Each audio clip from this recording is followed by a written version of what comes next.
Hotel paradise international. Lift 24वें floor पर आकर रुकी। जैसे ही दरवाजा खुला, रिया अनिका के पीछे छुप गई। फिर जैसे ही उसे पता चला कि कॉरिडोर में कोई नहीं है, वो दौड़कर अपने स्वीट के दरवाजे पर पहुंच गई। अनिका कार्ड से स्वीट अनलॉक करे तब तक रिया ने पीछे मुड़कर देखा ही नहीं। दरवाजा खुलते ही वो जल्दी से अंदर चली गई। अनिका के लिए रिया की ऐसी शरारतें रोज की बात थीं। अंदर जाते ही अनिका को उसकी सेक्रेटरी राजलक्ष्मी का फोन आया। राजलक्ष्मी का फोन उठाते ही राजलक्ष्मी ने कहा, मैडम, मैं आपकी सेक्रेटरी हूँ। कम से कम मुझे ये जानने का हक तो है ना कि आज आप ऑपरेशन करने वाली हैं मनाली की लाइफ केयर हॉस्पिटल में। अनिका ने दोनों होंठ को दबाते हुए कहा, आई एम सॉरी राज, मैं तुम्हें बताना भूल गई। I am really sorry. Rajlakshmi ने बड़ा ही रूखा जवाब दिया। It's okay ma'am, as usual. उनके हॉस्पिटल से मेल आया है, पूछ रहे थे आप कब तक आओगी, एटसेट्रा एटसेट्रा, और डॉक्टर अग्रवाल ने आपका नंबर मांगा है, दे दूं? अनिका ने तुरंत कहा, नहीं, डोंट गिव माई नंबर। उनसे कह दो मैं टाइम पर पहुंच जाऊंगी। उन्हें फिक्र करने की जरूरत नहीं है। और हाँ, कुछ भी हो जाए उन्हें मेरा नंबर मत देना। राजलक्ष्मी को ये बात कुछ समझ नहीं आई, मगर बॉस का ऑर्डर था तो मानना तो पड़ता ही। राजलक्ष्मी ने कहा, ओके डॉक्टर, एज यू से। अच्छा, उन्होंने डॉक्टर्स की जो टीम सेलेक्ट की है वो मैं तुम्हें सेंड करती हूँ। If you want any changes let me know, I will mail them immediately. Anika ने ओके कहते हुए फोन काट दिया। अनिका ने देखा कि रिया बीन बैग पर सर के पीछे दोनों हाथ डाले पांव पर पांव चढ़ाकर सीलिंग की ओर देखते हुए किसी गहरी सोच में डूबी थी। अनिका रिया के पास गई और उससे पूछा, अगर आपकी गहरी सोच में मैं डिस्टर्ब कर रही हूँ तो आई एम सॉरी। क्या मैं तुमसे 2 मिनट बात कर सकती हूँ? रिया ने अपनी सोच से बाहर आकर कहा, of course, no problem, go ahead mama. Anika Riya के पास एक चेयर लेकर बैठ गई। अनिका को पता था कि ज्योति बुआ का ऑपरेशन बहुत ट्रिकी था और शायद ऑपरेशन खत्म होने में कुछ ज्यादा वक्त लग सकता था। टेबल पर पड़ा ऑरेंज छीलते हुए अनिका ने रिया से कहा, Riya, I know you are a grown up girl, तुम अपना ध्यान खुद ही रख सकती हो। ये बात सुनते ही रिया समझ गई कि अनिका को कहीं बाहर जाना था। इनफैक्ट रिया को भी मौका चाहिए था आर्यन से मिलने का। रिया ने मुस्कुराकर अनिका की तरफ देखा और उससे पूछा, तुम बाहर जाना चाहती हो, राइट? इट्स ओके मम्मा, भूख लगेगी तो रूम सर्विस से मंगवा लूंगी खाना। प्यास लगी तो अपने आप पानी पी सकती हूँ। इतनी बड़ी तो हो गई हूँ, तुम मेरी फिक्र किए बिना जा सकती हो। अनिका रिया की समझदारी देखकर बहुत प्राउड फील करती थी। उसने रिया से कहा, आज मम्मा अपनी बुआ का ऑपरेशन करने जा रही है। Wish me luck and please pray for aunty. तब रिया ने बड़े कॉन्फिडेंटली कहा, मम्मा, आंटी को कुछ नहीं होगा। You know why? बिकॉज उनकी ट्रीटमेंट वर्ल्ड की सबसे बेस्ट डॉक्टर करने वाली है, एंड दैट्स माय मम्मा। रिया ने दोनों हाथों से अनिका को गले लगा लिया और दोनों गालों पर किस दी। अनिका ने भी उसे माथे पर किस करके थैंक्स कहा। अनिका ने अभी ये सोचा नहीं था कि वो किस तरह बुआ का ऑपरेशन करेगी बिना किसी को ये पता चले कि अनिका ही डॉक्टर अमृता थी। अनिका किसी तरकीब के बारे में सोचने लगी। तभी उसके मोबाइल पर डॉक्टर अमृता के अकाउंट में एक मेल आया। राजलक्ष्मी ने उसे असिस्टेंट डॉक्टर्स की टीम की एक लिस्ट भेजी थी, जिन डॉक्टर्स के साथ मिलकर अनिका को ज्योति बुआ का ऑपरेशन करना था। लिस्ट में कामिनी गुलेरिया का भी नाम शामिल था। अनिका को ज्योति बुआ का ऑपरेशन कामिनी के साथ मिलकर करना था। अनिका के पास ऑप्शन था कि वो डॉक्टरों की लिस्ट से कामिनी का नाम हटा दे, मगर ऐसा करने का उसके पास कोई वैलिड रीजन नहीं था। लाइफ केयर हॉस्पिटल से उसके मेल बॉक्स पर काफी मैसेजेस आ रहे थे। हॉस्पिटल वालों ने डॉक्टर अमृता के लिए एयरपोर्ट पर कार का इंतजाम किया था। अनिका ने घड़ी में टाइम देखा तो 3:30 बज चुके थे। उसने लाइफ केयर हॉस्पिटल को मेल किया, reaching in some time, will be there on my own. Life care hospital. Jyoti बुआ के कमरे के बाहर हॉस्पिटल का स्टाफ गौतम गुलेरिया से कंसेंट फॉर्म पर साइन करवा रहा था। प्रीति अभी 18 साल की नहीं हुई थी, इसलिए ये जिम्मेदारी गौतम गुलेरिया की थी। गौतम ने बिना पढ़े ही फॉर्म पर साइन कर दिया। तभी स्ट्रेचर पर कुछ वार्ड बॉय ज्योति बुआ को कमरे से बाहर लेकर आए। वो ऑपरेशन थिएटर की ओर ले जाने लगे। प्रीति अपनी मम्मी को देखते हुए स्ट्रेचर के साथ साथ चल रही थी। एक नर्स ने गौतम से कहा, मिस्टर गुलेरिया, हम आपकी बहन को ऑपरेशन थिएटर ले जा रहे हैं। आई होप आपने कंसेंट फॉर्म ठीक से पढ़ लिया है। देखिए, मेरी बात का बुरा मत मानिएगा, लेकिन ये ऑपरेशन थोड़ा पेचीदा है। इसमें सक्सेस रेट बहुत मिनिमम है। अच्छी बात यह है कि इनका ऑपरेशन डॉक्टर अमृता के हाथों होने वाला है और ऐसे ऑपरेशन में उनका success rate is more than 90%। Gautam ने बिना कुछ कहे हाँ में अपना सर हिला दिया। तभी वहां कामिनी और मनीषा आए।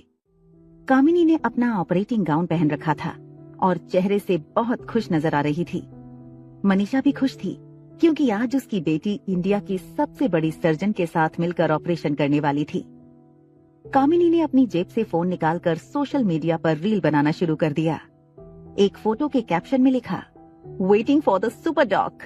फिर उसने अपनी फोटो सोशल मीडिया पर पोस्ट कर दी। डॉक्टर अग्रवाल कॉरिडोर में अपने स्टाफ को कुछ समझाते हुए आ रहे थे। उन्होंने स्टाफ से कहा, देखो, डॉक्टर अमृता किसी भी वक्त पहुंच रही होंगी।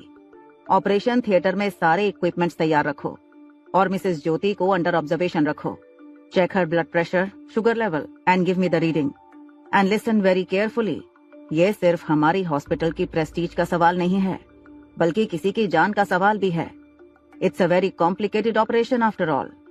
आप लोग जाइए, तैयारी कीजिए, मैं पेशेंट की फैमिली से मिलकर आता हूँ। सारे डॉक्टर ऑपरेशन थिएटर की ओर जाने लगे। तभी डॉक्टर अग्रवाल ने गौतम गुलेरिया से कहा, Gautam ji, we are ready, let's hope for the best. तभी प्रीति वहां आई। डॉक्टर अग्रवाल ने प्रीति को देखकर कहा, you are a brave girl. बस इतना याद रखना, इस वक्त तुम्हारी मम्मी को अगर किसी चीज की सबसे ज्यादा जरूरत है तो वो है तुम्हारे विश्वास की। बाकी हम डॉक्टर, हमसे जितना हो सकेगा उतनी कोशिश करेंगे। कामिनी ने डॉक्टर अग्रवाल को पीछे से आवाज लगाई, एक्सक्यूज मी सर, क्या मैं डॉक्टर अमृता के साथ पहले एक सेल्फी ले सकती हूँ? It will be a great honour for me. आखिर मेरी वजह से ही तो वो यहाँ आ रही हैं। Please sir, one selfie. Doctor Agarwal को कामिनी की ये बात कुछ अच्छी नहीं लगी। उन्होंने फिर भी झूठ मूठ मुस्कुराकर कामिनी से कहा, श्योर, मगर ये परमिशन तुम्हें मुझसे नहीं, डॉक्टर अमृता से लेनी होगी। गौतम ने डॉक्टर अग्रवाल से पूछा, मगर डॉक्टर अमृता अब तक आई नहीं? डॉक्टर अग्रवाल भी कुछ परेशान होकर बोले, हाँ, मैंने भी उन्हें कांटेक्ट करने की बहुत कोशिश की, मगर वो सिर्फ मेल पर जवाब देती हैं। अभी अभी उनका मैसेज था कि वो बस पहुंचने ही वाली हैं। डॉक्टर अग्रवाल ने जैसे ही ये कहा, कॉरिडोर में किसी के चलने की आवाज आई। कामिनी ने एक्साइट होकर कहा, लगता है डॉक्टर अमृता आ गई। सभी लोगों ने एक साथ पीछे मुड़कर देखा। सामने से अनिका चलकर आ रही थी। Hotel paradise international. रिया काफी देर से मेन डोर के आए व्यूअर में से बाहर देख रही थी। थोड़ी देर बाद उसने देखा कि रोहित अपने स्वीट से निकलकर लिफ्ट में चला गया। उसे कंफर्म हो गया कि अब आर्यन को फोन करने का रास्ता क्लियर था। उसने अपने लैंडलाइन से आर्यन को फोन लगाया। आर्यन रोहित की बातों से काफी नाराज था। वो अपने राइटिंग टेबल पर दोनों हाथों के बीच में सर रखकर रो रहा था। तभी उसकी जेब में रिया का फोन वाइब्रेट होने लगा। उसने अपने आंसू पोंछे और फोन रिसीव किया। फोन रिसीव करते ही रिया ने उससे कहा, हेलो ब्रदर, डैड अभी अभी बाहर निकले हैं, कुछ देर के लिए रास्ता क्लियर है, वी कैन मीट। तुम एक काम करो, तुम पहले टेरेस पहुंचो, तुम्हारे बाद मैं पहुंचती हूँ। कुछ भी हो जाए हम किसी को एक साथ नहीं देख सकते। सेम प्लेस, वाटर टैंक के नीचे। Life care hospital. अनिका को देखते ही कामिनी ने टॉन्ट मारना शुरू कर दिया, आ गई फेक कंसर्न दिखाने। अनिका ने प्रीति की ओर देखा, मगर प्रीति ने अनिका से नजर हटा ली। प्रीति अनिका से बहुत नाराज थी क्योंकि अनिका प्रीति और ज्योति बुआ को अपने हाल पर छोड़कर चली गई थी। इस वक्त प्रीति को समझाने का ना तो अनिका के पास टाइम था और ना ही मौका। अनिका ने डॉक्टर अग्रवाल से पूछा, हेलो डॉक्टर, ऑपरेशन की सारी तैयारियां हो चुकी हैं?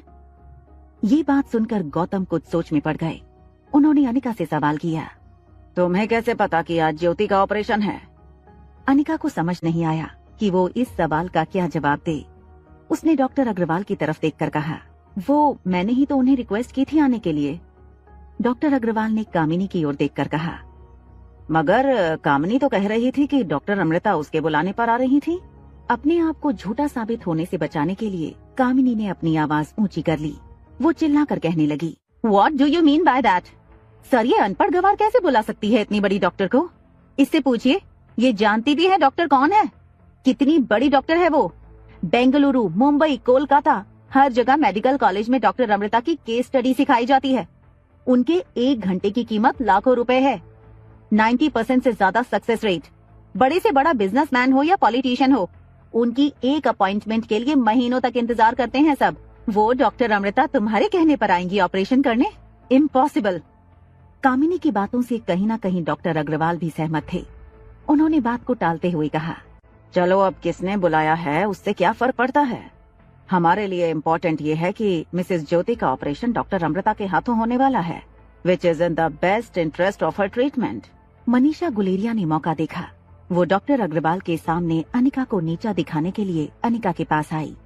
उसके कंधे पर हाथ रखकर बोली, नहीं नहीं, ऐसे कैसे डॉक्टर साहब? अनिका कह रही है कि उसने डॉक्टर को बुलाया है तो कुछ सोच समझकर कह रही होगी। अनिका बेटा, एक काम करो, तुमने उन्हें जो मैसेज किया होगा वो हमें दिखा दो ताकि हमें पता चल जाए तुम सच बोल रही हो या कामिनी। अनिका इस वक्त किसी बात का जवाब नहीं देना चाहती थी। उसका पूरा ध्यान ज्योति बुआ के ऑपरेशन पर था और अगर वो डॉक्टर अग्रवाल को अपना मेल बॉक्स दिखा भी देती तो उन्हें पता चल जाता कि अनिका ही डॉक्टर अमृता है। अनिका किसी से बिना कुछ कहे ऑपरेशन थिएटर की ओर निकल गई। कामिनी और मनीषा प्रीति के पास आए। कामिनी ने प्रीति से कहा, देख रही हो ना अपनी दीदी को, आज सबके सामने झूठ पकड़ा गया उसका। हम तो पहले से कहते थे तुम्हें इस लड़की पर विश्वास मत करो, मगर तुम और ज्योति बुआ हमारी बात मानते ही नहीं थे। मनीषा ने कामिनी को शांत करते हुए कहा, अब जाने भी दो कामिनी, आखिरकार बुरे वक्त में हमें ही प्रीति और ज्योति बहन के साथ खड़ा रहना है। तभी डॉक्टर अग्रवाल ने अपनी घड़ी देखते हुए कहा, it's time. I think doctor Amrita किसी भी वक्त पहुंच रही होंगी। आप में से कोई एक ऑपरेशन थिएटर के बाहर वेट कर सकता है, बाकी यहीं इंतजार कीजिए। और कामिनी तो ऑलरेडी ऑपरेशन थिएटर में होगी और हॉस्पिटल रूल्स के मुताबिक फैमिली में से कोई भी एक व्यक्ति ऑपरेशन थिएटर के वेटिंग एरिया में वेट कर सकता है। गौतम ने प्रीति की ओर इशारा करते हुए कहा, प्रीति बेटा, तुम जाओ, तुम्हारी माँ के लिए तुम ही उसकी हिम्मत हो। आगे की कहानी जानने के लिए देखें अगला एपिसोड।